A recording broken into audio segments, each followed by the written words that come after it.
Good morning and Jai Hind student. Welcome again. Now today we discuss class 8 chapter 3rd, why do we need a parliament.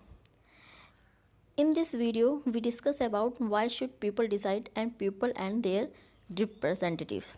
The topic of this chapter is why should people decide, people and their representatives, and the role of the parliament and who are the people in the parliament. Firstly, we discuss why should people decide. So, why should people decide? The harsh experience of colonial rule as well as the participation of different people in the struggle for freedom made the nationalists that all person in independent India would be able to participate in making decision.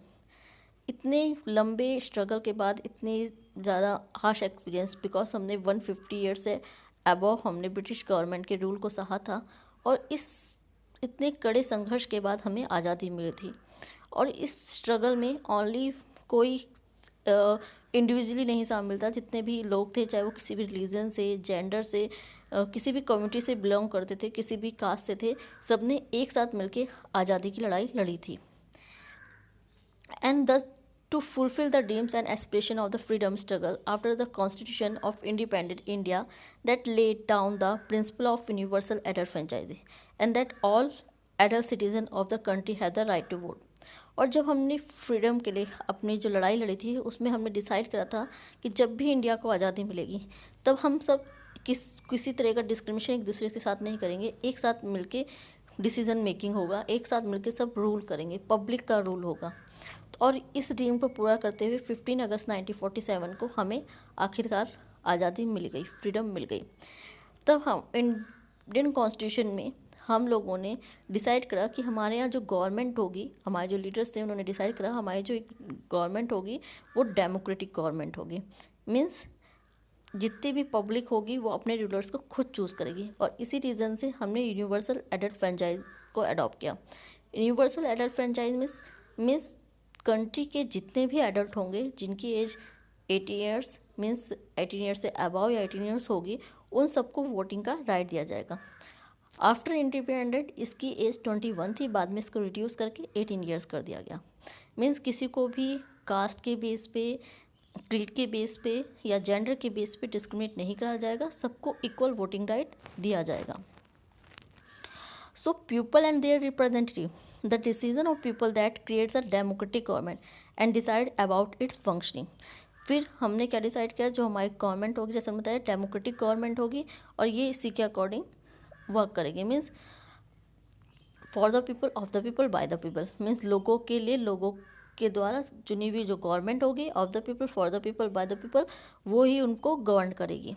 The parliament which is made up of all represent together and controls guides the government.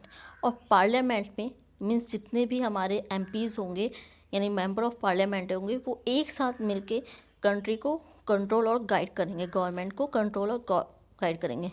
और जो MPs होंगे इसको direct public elect करेगी, direct public choose करेगी, जो public के behalf पे decision लेंगे. Now the role of the parliament, the country is divided into numerous constituencies and each of these constituency elect one person to the parliament. Country को according to population छोटे छोटे area में means constituency में divide कर दिया गया और हर constituency में से एक एक कैंडिडेट को चूज़ किया गया. इलेक्शन में तो बहुत सारे कैंडिडेट खड़े होते हैं बट पब्लिक जिसको सबसे ज़्यादा मेजोरिटी में वोट देती है FPTP सिस्टम के अकॉर्डिंग उसको वहाँ का MP चूज़ कर लिया जाता. And once elected this candidate become member of parliament. और जो भी इलेक्ट होता उसको मेंबर्स ऑफ पार्लियामेंट बोला जाता. This MPs together makeup the parliament. और ये सारे MPs मिलके एक साथ क्या बनाते हैं, parliament. The Lok Sabha is usually elected once every 5 years. Lok Sabha के जो मेंबर्स होते हैं वो हर साल चूज़ करे जाते हैं 5 ईयर्स के लिए. And the Lok Sabha is usually elected once every 5 years and after formation of the parliament needs to perform the following function: to select the national government, to control, guide and inform the government and law making. जो parliament का main काम है national government banana, control, guide and inform the government and law making करना. Like जैसे हम current में देख रहे हैं, इस टाइम में करंट में बीजेपी की गवर्नमेंट है यानी वो लोकसभा के मेंबर्स हैं. इसमें क्या है, सबसे पहले सभी कैंडिडेट को हर कॉन्स्टिट्यूंसी में से एज इलेक्शन में सबने पार्टिसिपेट करा. उसमें सबसे ज़्यादा सीटें जिस पॉलिटिकल पार्टी की आई मीन्स बीजेपी की आई, उसने अपनी गवर्नमेंट बनाई। उस पॉलिटिकल पार्टी जिसको भी मेजोरिटी में वोट मिलते हैं वो अपने में से एक लीडर को चूज़ करती है और उस लीडर को अपना पीएम बनाती है।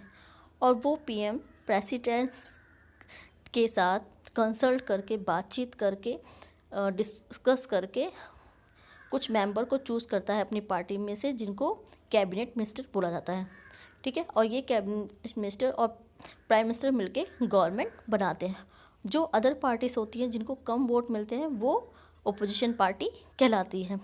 और फिर इनका नेक्स्ट वर्क होता है, जो ओपोजिशन पार्टीज होती हैं उनका वर्क होता है गवर्नमेंट को गाइड करना और कंट्रोल करना और उनको पब्लिक की प्रॉब्लम से फेस करवाना।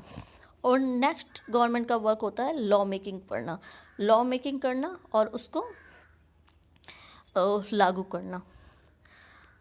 Now in next video we discuss that to select the national government. Thank you and Jai Hind.